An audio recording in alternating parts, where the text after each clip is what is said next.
Video seorang wanita mendapat kejutan dari pacarnya saat sakit di rumah sakit viral di media sosial.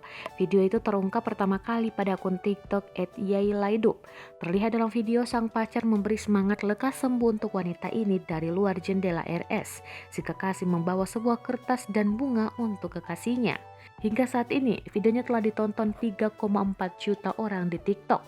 Sejumlah warganet pun memuji cerita romantis milik kedua sejoli ini. Kepada tribunnews.com, si pengunggah yakni Citra Nurmutia Rahmi atau disapa Citra membenarkan itu cerita miliknya dengan sang pacar Irfan. Citra mengatakan video yang diambilnya saat menjalani rawat isolasi di salah satu rumah sakit di Bandung, Jawa Barat.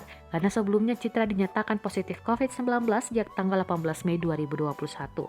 Saat tahu Citra menjalani isolasi, sang pacar yang ketika itu sedang ada di Cirebon langsung balik ke Bandung pada keesokan harinya. Namun pacar Citra hanya bisa membesuknya dari luar jendela RS. Waktu membesuk, sang kekasih ini memberikan kejutan dengan membawa buket bunga dan selembar kertas. Kejutan itu diberi kekasihnya selama 3 hari, yaitu pada 19, 22, dan 23 Mei 2021. Tak hanya itu, sang kekasih juga membawa makanan dan minuman favorit Citra. Kejutan ini diberikan si pacar untuk membuatnya semangat sembuh. Wanita asal Bandung ini membagikan beberapa tulisan penyemangat yang diberikan kekasihnya.